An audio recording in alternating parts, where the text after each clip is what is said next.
Tú eres mi refugio, mi lugar seguro. Tú eres mi Dios y en ti confío.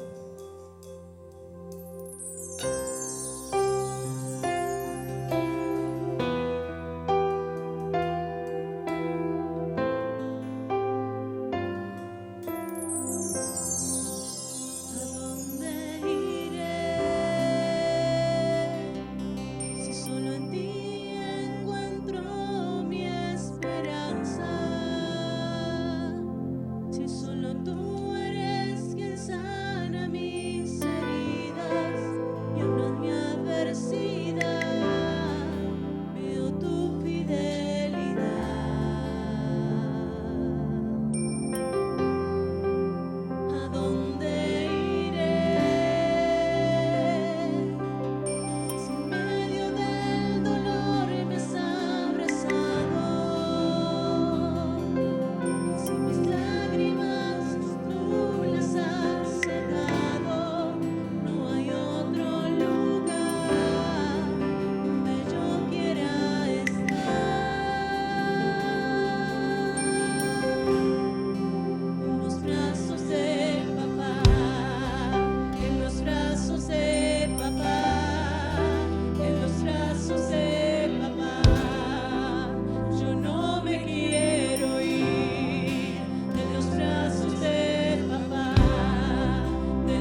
cierre sus ojos y deje que ese papá lo abrace.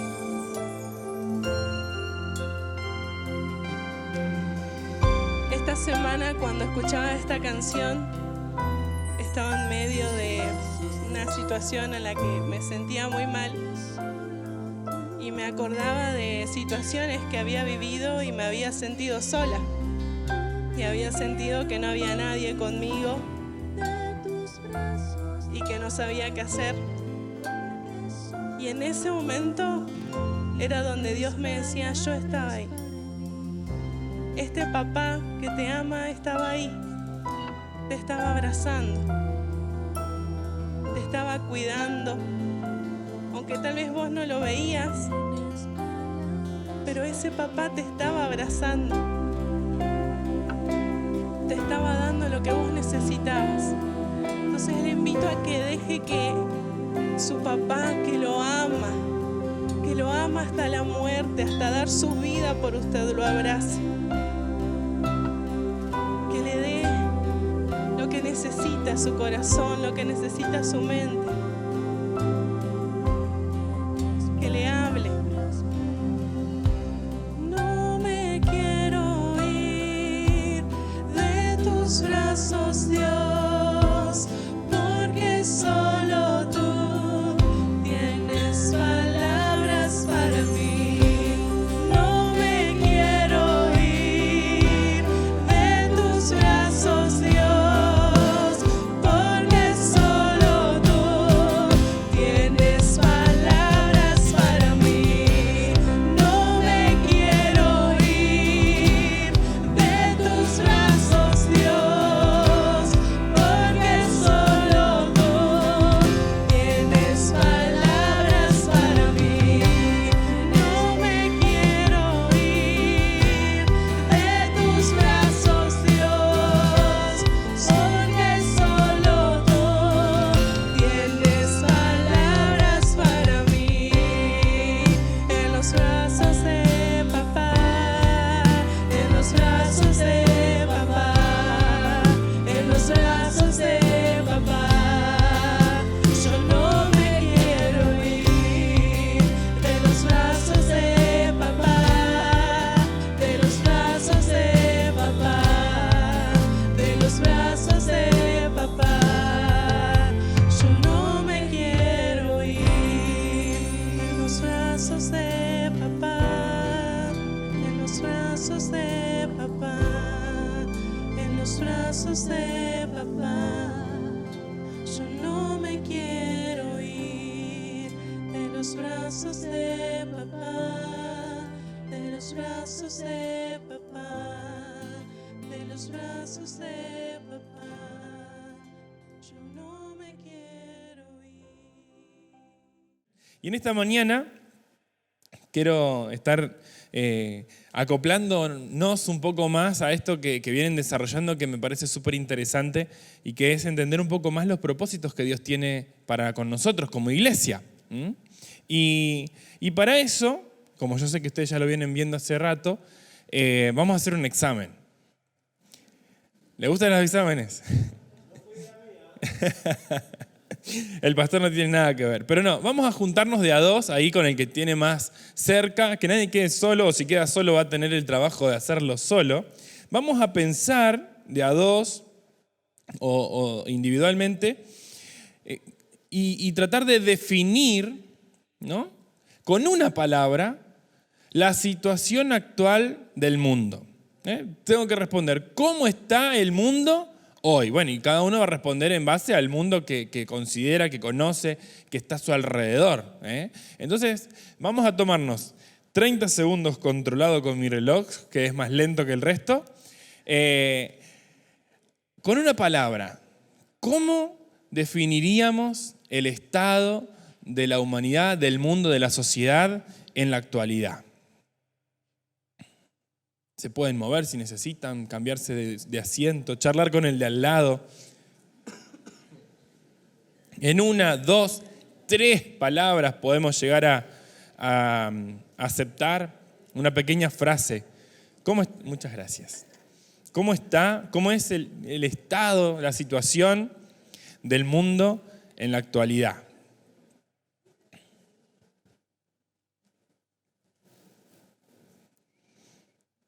¿Hay alguien que ya tiene su término, su descripción? ¿Quién quiere empezar? Acá. Lejos de Dios. El mundo está lejos de Dios, ¿verdad? Acá. Ausencia. ¿Sí? Necesitado. Sí. ¿Sí? Solitario. Cansado. Indiferente. A Dios y a las personas también, ¿no? Sí. Insensible. Angustiado. Sin paz interior. A ver, acá. Falta de amor. Ahí había otra palabra más. En crisis. Convulsionado. Caótico. Bien. Sí, hay lugares del mundo que nosotros estamos acá sentados tranquilos, en otros lugares están esperando que no les caiga una bomba encima. Por allá, complicado, difícil, incrédulo, odio, rencor. ¿Cuántas palabras, no? Y sé que por ahí me están quedando algunos con las palabras, sí, allá, en soledad, ¿no? Y si ponemos todos estos ingredientes en un solo tupper y batimos un poquito, hacemos una explosión tremenda, ¿verdad? Y pensando, ¿no?, en el estado actual de la sociedad, del mundo, de la realidad que nos toca atravesar y compartir en muchas ocasiones a nosotros, podríamos resumir y describir el término que a mí me conviene hoy que digamos. El mundo está en llamas, ¿verdad? ¿Podemos coincidir en este resumen? Y que el mundo esté en llamas le otorga al mundo ciertas características, ¿no? ¿Qué pasa cuando algo está en llamas? Se está consumiendo, ¿no? Se agota el tiempo de lo que se puede llegar a recuperar. Cuando una casa está en llamas y pasa tiempo, cada vez hay menos chances de que quede algo utilizable ahí adentro, ¿verdad? Y si la casa se consume por el fuego, es más, después queda incapacitada para ser habitada, ¿no? Porque tienen que hacer un montón de chequeos de la estructura, de las paredes, un montón de cosas que quizás yo no las entienda tan bien. Entonces, cuando algo está en llamas, hay una cuestión que es el tiempo, ¿verdad? Y nosotros decimos cada vez queda menos tiempo en este mundo en el que nosotros vivimos. Y cuando algo está en llamas, ¿qué es lo que nosotros hacemos?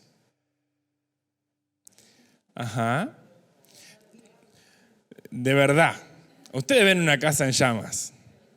Lo primero que tenemos que hacer, llamar a los bomberos, ¿sí? Sin duda nos vamos a poner ahí a disposición, a tratar de acercarnos y de ver si podemos ayudar en algo, pero no es prudente que nosotros tratemos de que, ¿con qué, no? Con el balde, con lo que sacamos recién del lavarropas, a ir y tratar de hacer frente. Llamamos a los bomberos, ¿no? Los bomberos están capacitados, entrenados y tienen las herramientas necesarias como para combatir el fuego. ¿Y quién apaga el fuego?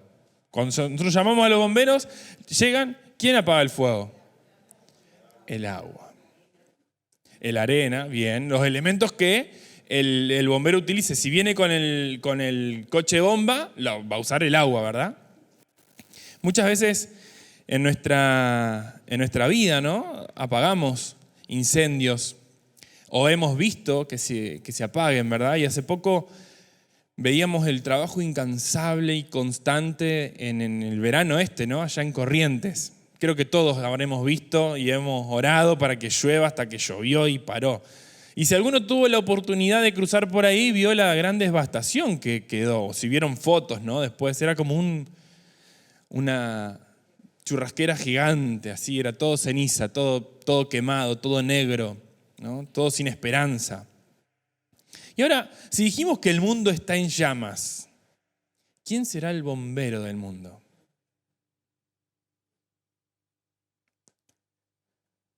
¿Quién será el bombero del mundo? ¿Quién puede traer una solución, acercarla? ¿Jesús? los bomberos del mundo somos usted y yo. ¿Por qué? El bombero no es el que apaga el agua. Usted y yo no podemos, el fuego. Usted y yo no podemos apagar el incendio por nuestros propios medios. Sería totalmente inútil ponernos nosotros a tratar de hacerlo. Porque nunca vimos un bombero tirándose arriba de las llamas, ¿no? A menos que sea una persona en la que se está incendiando, que a veces usan esa técnica, pero si es una casa, una construcción, un auto, lo que se está incendiando, el bombero no se tira encima. No tiene la capacidad en sí mismo de apagar el fuego, pero tiene un elemento fundamental para apagar el fuego. Y ahí sí entra Jesús. Jesús es el agua con la que la iglesia, que es el bombero de la humanidad, puede apagar las llamas que consumen hoy la situación, las vidas, las diferentes complejidades que tenemos que nosotros estar combatiendo, ¿verdad? Acercando a Jesús a la necesidad, acercando a Jesús a la crisis, acercando a Jesús a la soledad, acercando a Jesús al desconsuelo, acercando a Jesús a eso que nosotros hemos nombrado, la falta de amor, acercando a Jesús allí. Porque nosotros, la iglesia, somos los que tenemos al agua de vida. Yo soy el agua de vida, dijo Jesús, el agua que da vida. Y en medio de esa crisis, de ese mundo convulsionado, de ese mundo en llamas, es donde nosotros estamos. No somos de este mundo, dijo Jesús. Padre, te pido por ellos que no son de este mundo, pero estamos acá. Nos pese o no, nos guste o no, mientras estemos con vida estamos en este mundo convulsionado. Y ahora, en este mundo convulsionado, tenemos algo que hacer. Y hoy justamente vamos a hablar un poco acerca de esto y por eso te invito a que me acompañes en tu Biblia a Lucas capítulo 10.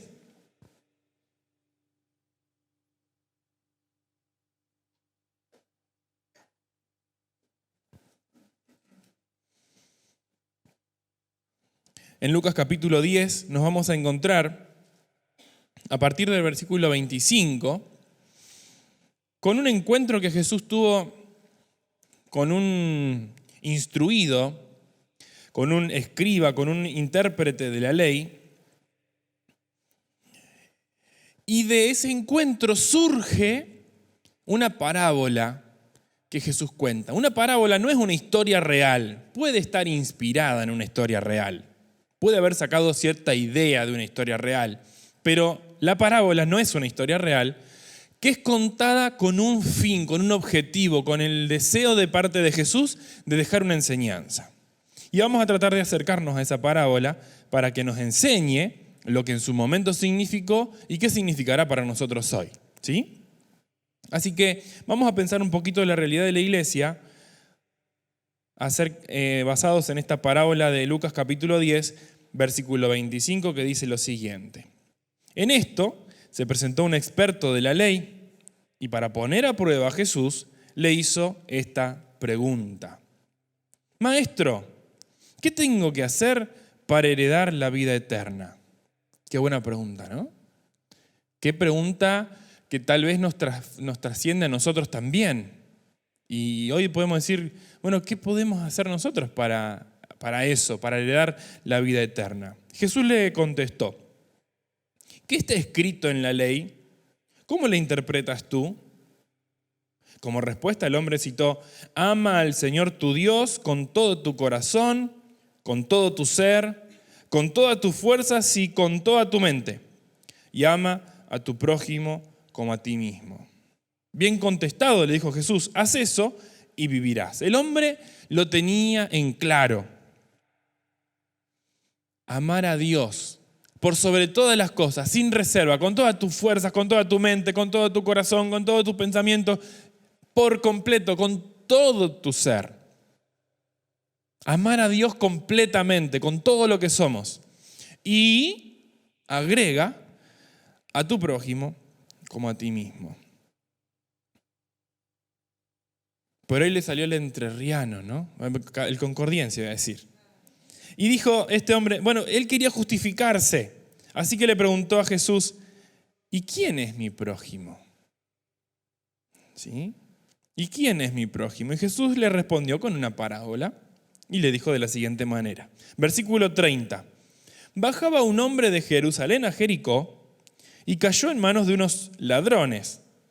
Le quitaron la ropa, lo golpearon y se fueron, dejándolo medio muerto.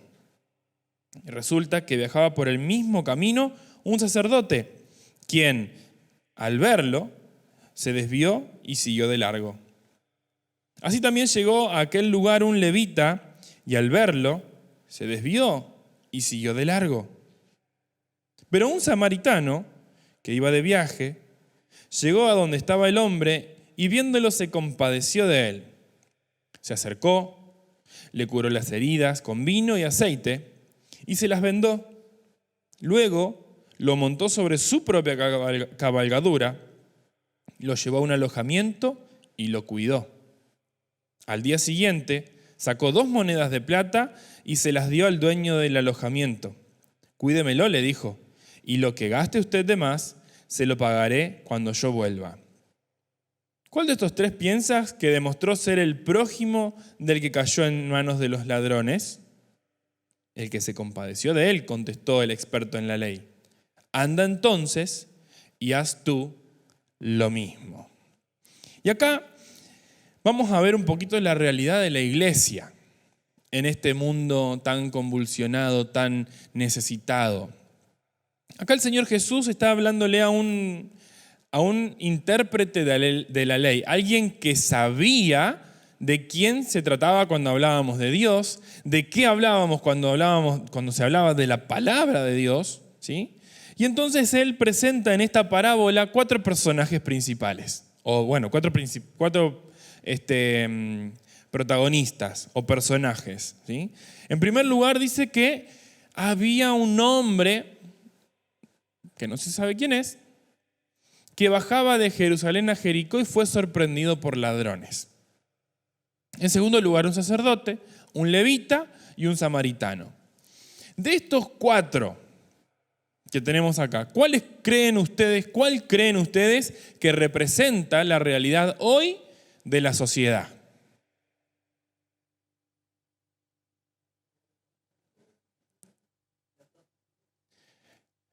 A ver. Ajá. Dice que vamos a pensar en el mundo que acabamos de describir, ¿sí? En el hombre herido. Ahí está. El versículo 30 dice que este hombre bajaba de Jerusalén a Jericó y fue sorprendido por unos ladrones que le quitaron la ropa, se lo dejaron desnudo, lo dejaron golpeado, medio muerto. Y describe un poco esto, la realidad que nosotros vemos. Una sociedad que está desprovista de abrigo, desprovista de dignidad, ¿no? Un hombre desnudo es alguien que está totalmente expuesto, ¿no? Y un poco eso vemos hoy en la sociedad, ¿o no?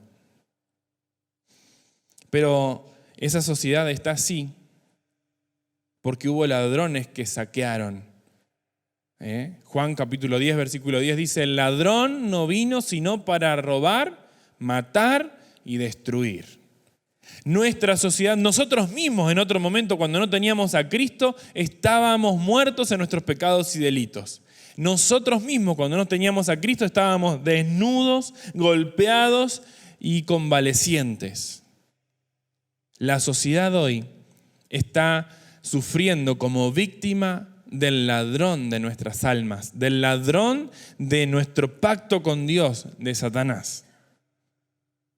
Y a través de engaños, artilugios, etc. La palabra dice de nuestras mismas pasiones, ¿no? Pero también somos esclavos de eso, y la sociedad también es esclava de eso. Pero la sociedad está representada allí en el versículo 30 con esta persona que bajando fue arrebatada, fue golpeada y fue dejada de lado. Ahora también la iglesia está representada, nosotros estamos representados allí, viendo, ¿no?, que el Señor coloca dos personajes que apuntan directamente al grupo religioso, al grupo espiritual, a los responsables del crecimiento y de la vida cristiana, podríamos decir. Lo nombra en el sacerdote y en el levita, y dice que cuando viajaban por ese mismo camino, un sacerdote que no lo vio porque estaba este hombre tapado con arbustos y con yuyos, y por eso no lo pudo ayudar. ¿Dice eso su Biblia? Nadie dijo nada, yo dije, los estoy convenciendo. Esta es versión Ignacio 2022, pospandemia.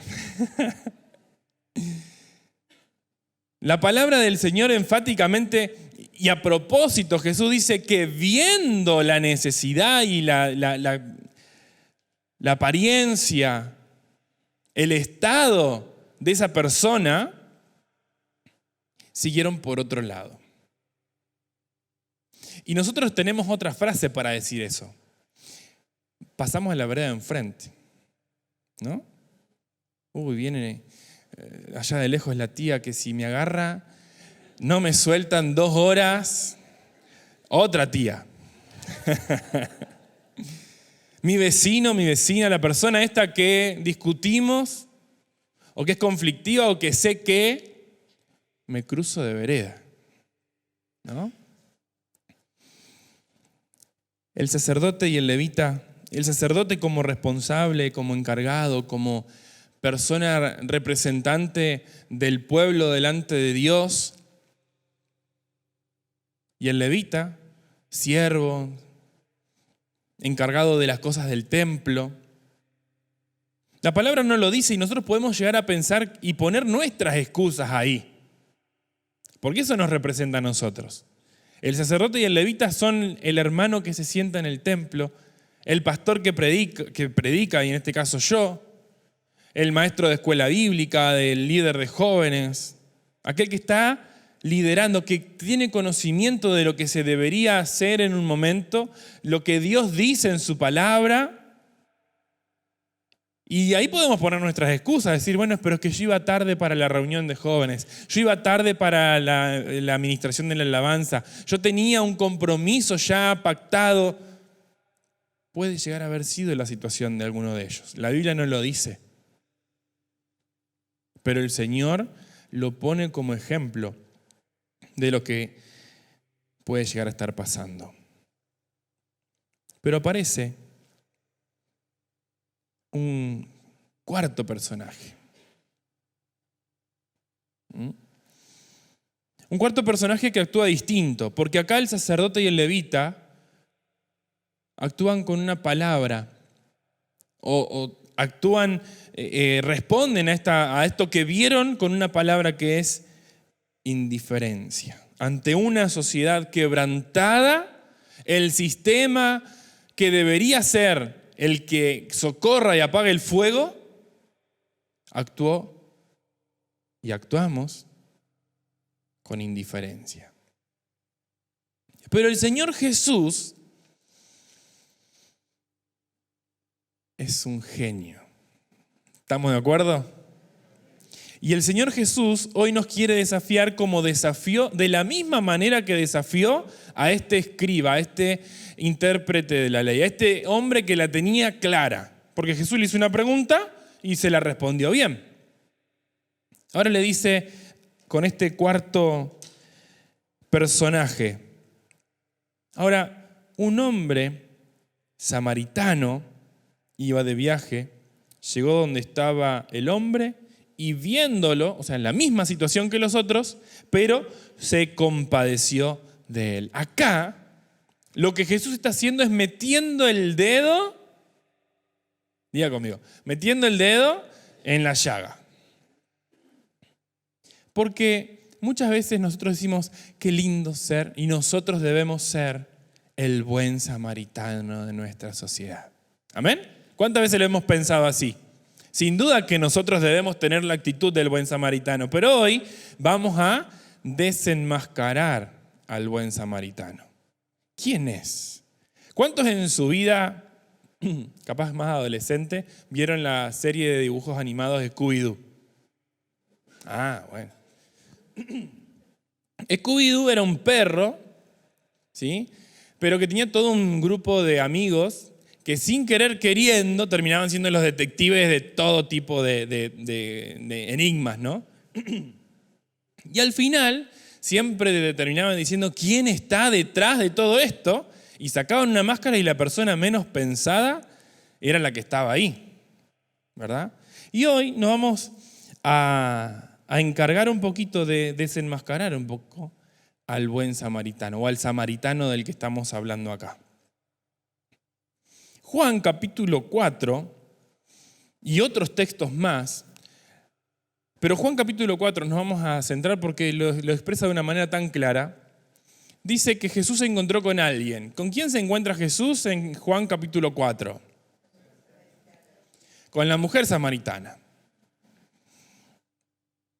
Y dice que esta mujer se sorprendió de que Jesús le hable, no lo vamos a leer, pero después ustedes léanlo en su casa, se sorprendió que Jesús le hable porque era raro que un hombre le hable a una mujer, ya de entrada.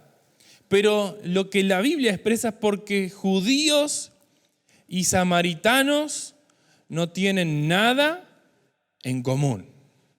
Ya vamos entrando ahí, ¿no? ¿Para dónde vamos? La historia dice que, supongamos que Samaria sería Entre Ríos, había quedado en el medio de Israel. Hay como un quiste, diría una persona de esa época. Había quedado Corrientes, que era Israel, y Buenos Aires, que era Israel. Nos quedó Samaria en el medio. Entonces, en vez de agarrar los judíos la ruta 14 y pasar, irse a Buenos Aires, lo que hacían para no llegar a cruzarse siquiera con un samaritano, cruzaban para el lado de Santa Fe, bajaban, cruzaban el río Paraná, ¿no? Cruzaban todo por Santa Fe, la zona de Entre Ríos, tratando de no cruzarse con ningún samaritano, y en la zona de Buenos Aires volvían a cruzar el río y volvían a entrar en Israel diciendo, estamos a salvo. No sea cosa que se nos haya pegado un viento de ese lado. En muchas ocasiones la Biblia nos enseña de que los judíos tenían un alto desprecio por los samaritanos. Lo consideraban un pueblo impuro, un pueblo contaminado, un pueblo que se había mezclado porque la historia nos enseña que había sido así. Pero los judíos eran como que no, los samaritanos ya son el desecho de la sociedad. Y Jesús le pone nada más y nada menos que ese tipo como ejemplo. El buen samaritano para este intérprete de la ley fue una cachetada en la cara. Escuchando a este hombre a Jesús habrá dicho, pero ¿de qué me está hablando? Y lo incomodó de tal manera que lo podemos ver en el capítulo 37, cuando Jesús le dice, ¿cuál te parece a vos, escriba, intérprete de la ley, que es el prójimo? Vamos a ver ahí, Lucas 10:37. El escriba le respondió, es el buen samaritano, Señor. Ni lo nombra. Dice, y el prójimo es el que se compadeció de él. El innombrable. Le había molestado de que Jesús le ponga como ejemplo de compasión y de lo que se debería hacer a alguien que él consideraba la escoria de la sociedad. Ahora, hemos desenmascarado al buen samaritano de aquella época. Ahora, dijimos que la sociedad hoy en día tiene características similares a este hombre, que estaba golpeado, arruinado, desnudo. En la sociedad de hoy vemos características similares y entonces también nosotros debemos cuidar de que nuestra indiferencia no grite más fuerte que la necesidad de la sociedad. para que no seamos nosotros los que pasamos viendo y diciendo, mejor no nos metamos. No sea cosa que tengamos problemas nosotros. No sea cosa que terminemos pegados en algo que no nos corresponde. Son pensamientos que tengo yo y que muchas veces tenemos todos, hermanos. Y delante de Dios debemos ser sinceros, ¿verdad? Porque hay un mundo que se está muriendo sin Dios, sin paz, sin recursos, sin dignidad. Y nosotros somos como este escriba, sabemos perfectamente cómo entrar al cielo, cómo tener paz, cómo tener plenitud, cómo encontrar el camino de salvación. Pero tenemos que reconocer que tal cual como el sacerdote y el levita de esta parábola, muchas veces nosotros viendo, nosotros escuchando los gritos de auxilio, somos los que decidimos tomar otro camino. Y hay una sociedad que hoy está siendo acompañada por el buen samaritano de esta época. Y el buen samaritano de esta época es aquel que cuando nosotros lo vemos decimos, ¿cómo puede ser que tengan este tipo de enseñanzas y actitudes? ¿Cómo puede ser? Yo los invito a que ustedes empiecen a pensar quién puede ser el buen samaritano en esta época. ¿Dónde está escondido? Y le voy a dar una pista. El buen samaritano es aquel que cuando nosotros lo vemos actuar, se nos ponen los pelos de punta y nos indignamos y decimos, ¿cómo puede ser que esto sea lo que terminen resolviendo? Porque sin duda que lo que hizo el buen samaritano o el samaritano estuvo bueno. Asistió, vendó las heridas. ¿Pero eso era lo mejor que se podía hacer? Sanar y vendar las heridas, pagar un alojamiento, ¿eso era lo mejor que se podía hacer? Ponerlo en la cabalgadura, ¿eso era lo mejor que se podía hacer? Nosotros hoy podemos decir, y capaz que sí. ¿No sería más integral que además de sanar sus heridas, acompañarlo, escucharlo, se lo conduzca al camino de la verdad y la vida? Hoy en día, el samaritano está llevando soluciones, parches, ayudas a diferentes situaciones y diferentes áreas de la sociedad, pero no está llevando el pan de vida, porque no le interesa el pan de vida. Y espero que hayan encontrado algún samaritano ya, pero si no, yo traje algunos acá anotados. Y muchas veces los cristianos nos indignamos de cómo trabaja la política, ¿verdad? Aprovechándose de la humildad, de la vulnerabilidad, muchas veces decimos, ¿cómo puede ser que hagan esto? ¿Cómo puede ser que utilicen recursos para doblar una voluntad? ¿Verdad? El buen samaritano es el que se involucró en la educación y diciendo que va a educar mejor, corrió a Dios, corrió los valores, corrió la ética, corrió la moral y está enseñando cualquier cosa. ¿Está enseñando? Sí, está enseñando. Y nosotros hoy decimos, ¿cómo puede ser que enseñen así? ¿Cómo puede ser que esto sea una enseñanza real en los niños? Y ni hablar de lo que sería la educación sexual integral, por ejemplo. Una educación llena de ideologías que no tiene nada que ver con el diseño de Dios. Pero nosotros, iglesia, fuimos lo que miramos con indiferencia muchas veces. Una juventud, una adolescencia, una niñez que necesitaban información para ser libres de muchas cosas y callamos porque de eso no se podía hablar. Yo he callado. Y sé que muchos de nosotros hemos callado la verdad en ciertos momentos. Y el ausentismo de la iglesia, del bombero, hace que el samaritano entre y lleve su respuesta, lleve su oferta y solucione a su manera. Hace un tiempo atrás veíamos las plazas llenas, mochilas, carteras, puños llenos de pañuelos verdes, ¿verdad? Decíamos, ¿cómo puede ser que ante una situación tan vulnerable como una niña, una joven, una madre en vulnerabilidad, transitando un embarazo, alguien pueda acercarse y decirle la mejor solución que tenés es sacártelo de encima. ¿Quién no se indigna con una respuesta así? ¿Y dónde estábamos nosotros? ¿Dónde estábamos nosotros antes de que a ellos se le ocurra esa respuesta? Porque después a todos se nos ocurrió salir, ponernos el otro pañuelo, tratar de generar otro discurso. Pero antes de que eso sea proyecto de ley, como iglesia muchas veces veíamos a esas madres luchando, esas jóvenes, y decíamos, ¿en qué habrán dado? Yo tenía ese pensamiento y digo de mí. Y si a alguno le queda bien mi campera, lo invito a que se la ponga porque el Señor nos está desafiando como iglesia. Porque en un mundo en llamas, en un mundo que se está consumiendo por la drogadicción, por las miles de cosas, el bombero de este mundo se está quedando dormido.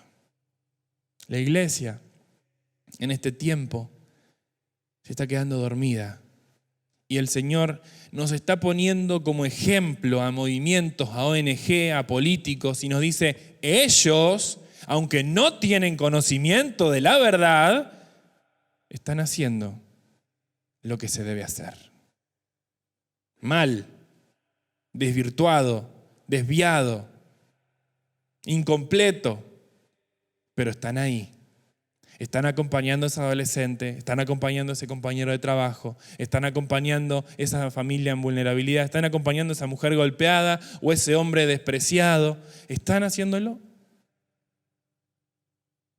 Entonces el Señor Jesús nos hace ver en esta parábola lo que le hizo ver al escriba y que lo dejó tan incómodo que dijo el que se compadeció de él. Nos quiere hacer ver el Señor Jesús que muchas veces el mismo mundo que está en llamas tiene más amor y demuestra más amor que la iglesia. Qué fuerte esto. El mundo muchas veces, la sociedad rota y quebrantada, muchas veces demuestra más amor, expresa más amor, da más amor que la misma iglesia. Y nosotros hoy podemos decir un montón de cosas de cómo lo resuelven, que está mal, todo, perfectísimo. Pero son ellos los que están poniendo plata, poniendo tiempo, habilitando recursos, habilitando acompañamiento, pagando capacitaciones, pagando cursos, pagando Zoom, pagando soluciones, pagando abortos, pagando, haciendo, facilitando. Y nosotros como iglesia muchas veces preferimos mirarlo con indiferencia. Ahora, el Señor con esto no pretende hacernos caer en culpa y decir ¿qué hicimos? ¿Por qué estamos hasta acá? Sino que ahora nosotros podamos entender la verdadera misión de la iglesia. La verdadera misión de la iglesia que no tiene que ver, querida gente, con para acá adentro. La verdadera misión de la iglesia que Jesús nunca dijo manténganse juntitos y oren y canten. Que está muy bien que lo hagamos, nos edifica, nos llena, nos hace compartir y tener comunión unos con otros y con Dios, pero esa no es la misión por la cual el Señor Jesús nos dejó en la tierra. Hay una misión que el Señor nos encomendó en varias oportunidades y en Mateo capítulo 5, les voy a invitar que me acompañen allí. Mateo capítulo 5, versículo 14 al 16, y si alguien lo tiene, lo puede leer en voz alta, por favor. Muchas gracias. Ustedes son la luz del mundo. Esa es la misión de la iglesia, ser luz. ¿Y la luz dónde se utiliza? En un lugar oscuro, ¿verdad? Y una pequeña luz, a veces como una vela, en un lugar incluso amplio, y quienes han vivido tal vez en el campo hace mucho tiempo, yo solo cuando la luz se cortaba, pero había gente que hoy no nos acordamos de eso, pero que prendía su farol y con una pequeña lucecita transformaba todo un ambiente, ¿verdad? O con una vela después, más adelante. Una pequeña luz en un lugar oscuro genera una transformación impresionante. Y el Señor Jesús dijo, nosotros, la iglesia, somos la luz del mundo. La verdadera misión de la iglesia es ser la luz del mundo. Querida iglesia, el propósito, uno de los propósitos por los cuales el Señor nos puso en esta tierra y nos conectó con su vida, con su unción, con su espíritu, es para que vos y yo seamos la luz de esta tierra. Y yo quiero ser luz en esta tierra. Y la luz, cuando el Señor pone ahí luz, no es que nos vamos a conectar a 220. No lo haga. Por las dudas, aviso. No hagan esto en casa, dicen, ¿no? La luz nos habla de influencia. Y verdad que influencia la luz, ¿no? Ahora, la luz tiene una graduación, ¿o no? Mucha luz encandila. Y si no encandila, tampoco cumple su función. Entonces, debemos ser la luz que influencie, que sea una referencia, que sea algo que transforme, pero no que esté incomodando a la sociedad. No que esté poniéndose siempre en contra o trayendo ceguera o incomodidad o el deseo de cerrar los ojos frente a esa influencia. ¿A qué me refiero con esto? Que muchas veces vamos con los tapones de punta, ¿verdad? Y el mundo necesita la influencia de la luz. Que seamos una luz tenue pero continua. Una luz permanente. Una luz que transforme pero que no apunte directo a los ojos, sino que guíe en el camino. Una luz que vaya con amor, que vaya con empatía. Pero también esa luz, en ese texto, el Señor nos habla de una posición que debe tener. Se pone en lo alto. Y esto no nos habla de que nosotros somos mejores, ni de que nosotros estamos por sobre la situación de la sociedad, porque muchas veces estamos enredados ahí tratando de ver cómo hacer para no caer en esas mismas cosas, ¿verdad? Pero esa luz que se pone ahí como una referencia para que en el momento en el que alguien tenga una necesidad pueda encontrarnos con facilidad. Que seamos referentes, que seamos las personas, que seamos la iglesia, lo que las personas llamen en el momento en el que haya una necesidad. Porque hoy nosotros sabemos, acá en Crespo también creo que es el 100, ¿verdad? El bombero. Cuando hay un problema, cuando algo se nos está prendiendo fuego, el 100. Y llamamos a los bomberos. ¿A quién llama acá la gente cuando tiene un problema matrimonial, cuando tiene un problema, pensamientos suicidas? ¿Cuál es el 100 que marca? Tiene que estar la iglesia ahí, como una referencia, como una luz encendida, diciendo acá hay esperanza, acá hay un propósito, acá hay una salida, acá hay una palabra de vida para cada uno de nosotros, ¿verdad? Ahora, esa luz es el resultado de tu vida con Cristo. Una luz que no está alimentada desde Cristo es una luz que no brilla, que está opaca. No la podemos imitar, no podemos decir yo tengo una respuesta si no estoy con Cristo. No podemos decir yo voy a ponerme a la par de la gente si no está Cristo en mí. Por eso necesitamos, querida iglesia, entender de que primero para hacer algo debemos ser nosotros mismos los que hayamos encontrado ese camino, esa verdad, esa vida en Cristo Jesús.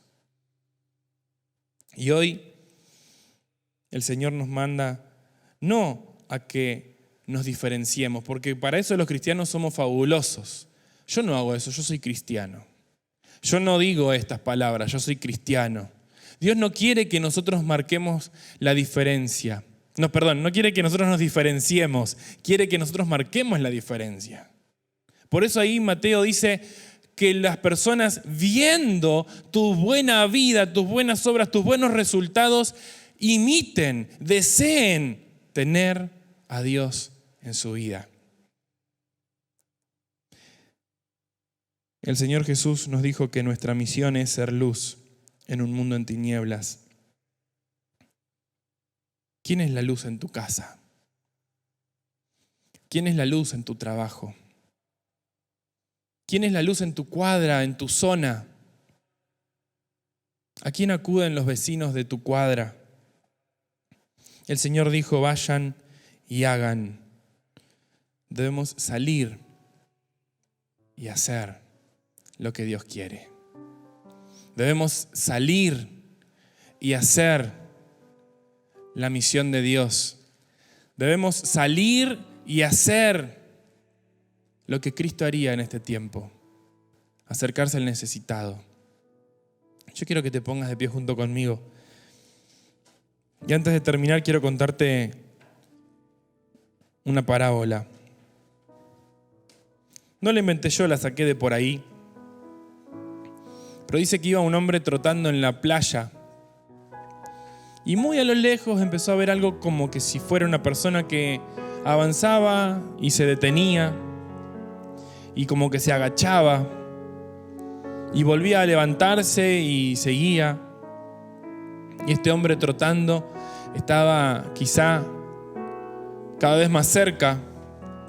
Y lo veía cada vez con más nitidez. Este hombre se agachaba, juntaba algo del suelo, de la arena, y lo tiraba hacia el mar. Y hacía un par de pasos más y se agachaba y juntaba algo de la arena y lo tiraba hacia el mar.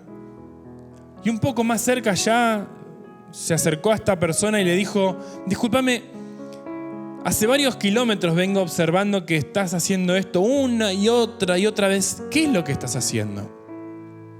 Y el hombre dijo, de noche la marea sube, avanza varios metros sobre la arena,